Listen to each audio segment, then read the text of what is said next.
So lately, I've been really inspecting and interrogating my passivity. I think I've had a large habit of being passive my entire life, and now at this point in my life, it's started to cause some issues and some problems for me. So I'm really interrogating it so that it can be eradicated, so that I can destroy this habit of mine, this pattern habit of mine. It's not good. It's not good to be passive because, well, let me tell you the problem. Let me tell you the problems that come from being passive. So, a few months ago, a friend of mine brought up a behavior that I was doing, and as little as it was, as tiny as this behavior really was, it was passive aggressive. It was passive aggressive communication or behavior. And that day that they brought it up to me, I really thought about it a lot. I really deeply considered and thought about this, not just this behavior, but the act of being passive aggressive and just passive in general.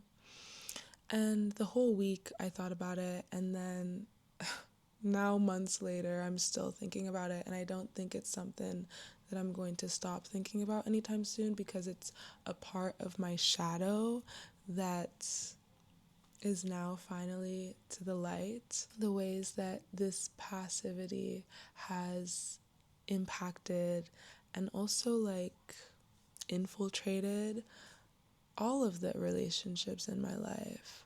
And now I'm finally at a place where I do not want this pattern habit of mine to continue impacting the relationships that I hold so dearly to my heart. So I've been interrogating and thinking about passivity a lot the past couple months. So passive aggressive behavior comes from passive patterns. So what does it mean to be passive? Let me just look it up because I'm not God.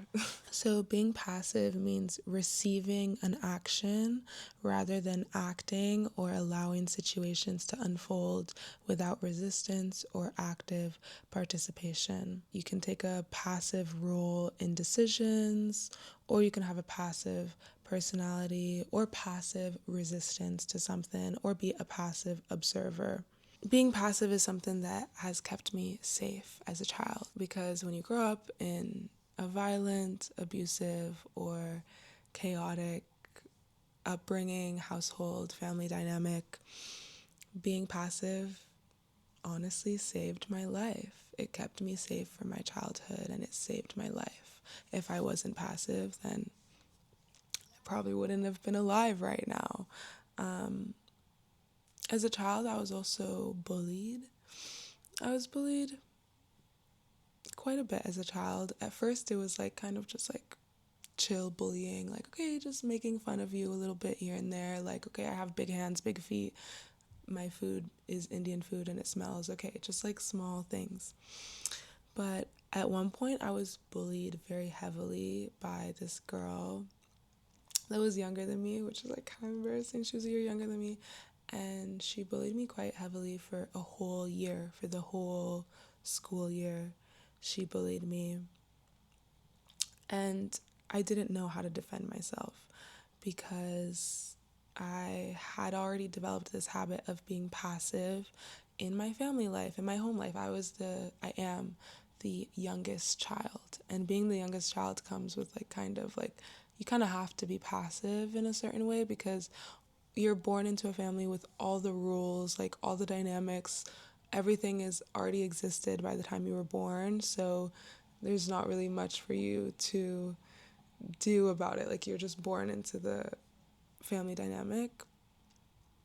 And of course I shook things up. Don't even get me wrong, I shook things up. But I was already passive at home. So I just didn't know how to defend myself once I was getting heavily bullied. And so I was very passive about it. I was being bullied and I was passive. I didn't really do much about it. I didn't say much about it. I didn't know how to defend myself from my bully. And then I grew up and I still didn't really know how to defend myself. I did come back from being bullied. I developed confidence and I developed a love and trust in myself, but I still didn't know how to demand fair treatment or how to demand respect because I was never taught. I didn't know. And I have a lot of compassion and love for myself for not knowing.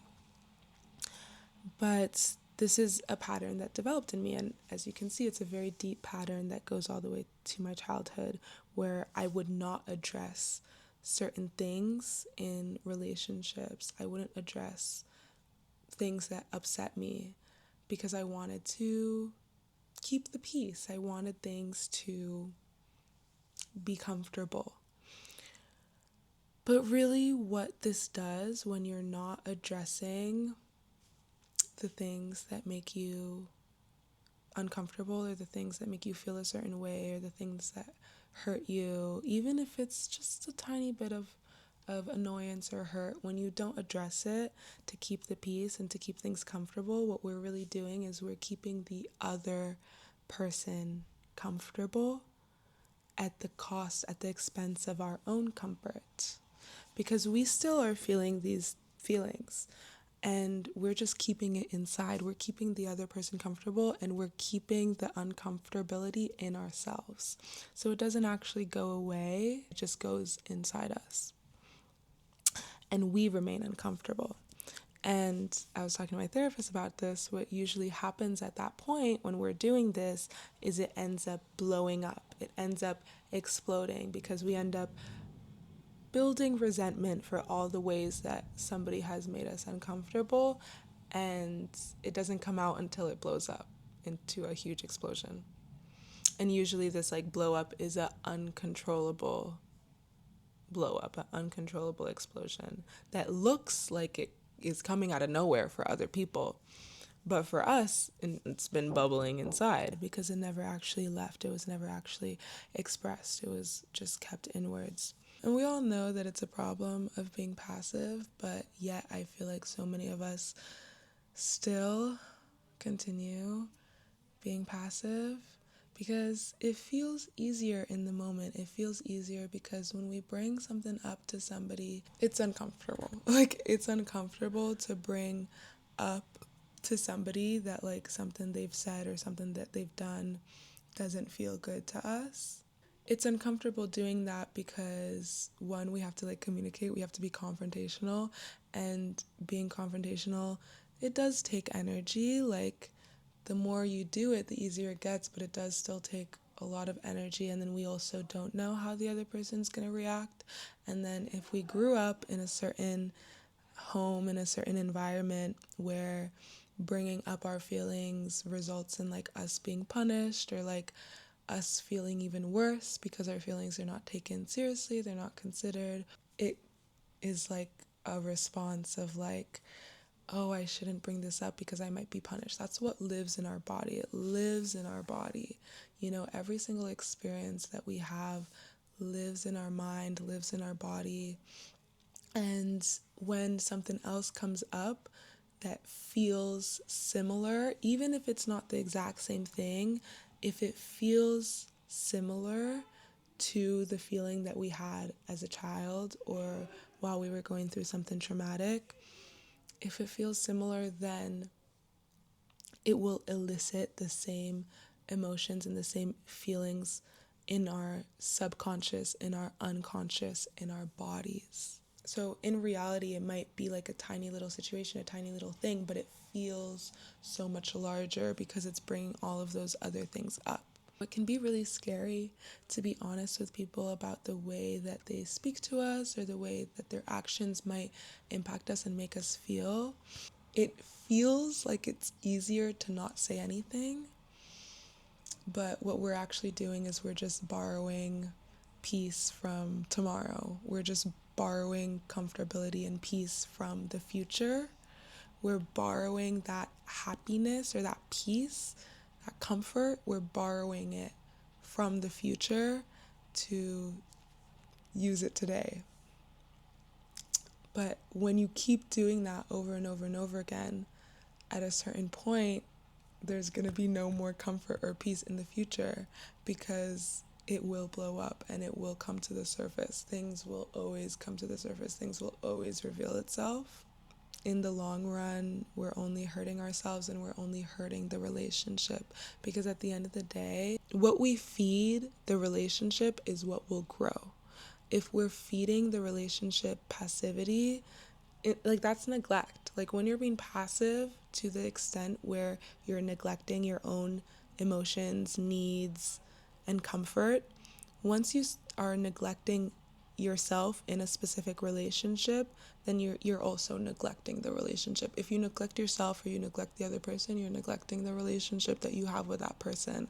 And if you're feeding a relationship neglect, then you're feeding it poison, like you're feeding it sourness. Because if you plant a sour seed, it doesn't matter how much you water it, the fruit that comes from that plant will be sour. If you plant a sweet seed, then the fruit will be sweet. But if you plant a sour seed and you eat some sour fruit, after a while, it's like, what else you're going to do? You have to uproot the plant. You have to uproot the whole plant and plant a new sweet seed so that you can bear sweet fruit. That's the vibe, okay? If people are really your friends, if someone really loves you and someone really cares about you, they will care about how you feel in that relationship. They will care about your feelings in that friendship. It will matter to them. If someone really loves you and cares about you, your feelings will matter to them. If it doesn't matter to them, then you need to reevaluate what kind of friendships and what kind of relationships you want, the kind of people that you want in your life. If they're unable to do that for you, if they're unable to care about how you feel in the relationship, and even if they say they do, but their actions are speaking otherwise or saying otherwise, then you need to evaluate for yourself if the people in your life are actually able to give you what you need, give that to you. And if they can't, then you have to think about what you want to do with that. You know, sometimes people say, yeah, I care about you, I care about how you feel, like I want you to say these things to me. But then once you do, then they move differently and they act differently. And so a lot of the times, like, people say things, but their words and their actions are different. You need to be able to look at them honestly and evaluate if they're able to actually show up for you as a friend or as a partner, and see like what you want to do with that. See how much space you actually have for that. Yeah. And I'm sure there might be people watching this video right now that are thinking to themselves, like, hey, Flora, like, you haven't been the best friend. You've been treating me like this or that or whatever. And to that I say, like, you know, I'm not a perfect person. I'm making this video because I've learned a lot in the past couple months. And also because I personally am in a spot of, like, evaluating the kind of friendships and relationships I want in my own life, and what I have the space for and what I want to make the space for, and what I cannot accept anymore. And so I'm making this video because I am also practicing being a better friend and a better partner and a better all these things. And so I just want to share those lessons outwards. Yeah. Let me know if there's any other thoughts you might have on this topic. Like, I'm very curious if I missed anything, or if there's anything else to add, or maybe if you have any different opinions, let me know in the comments. And subscribe, like this video. Those things help my channel. And yeah, the divine in me sees the divine in you, and stay divine, stay love. Love you.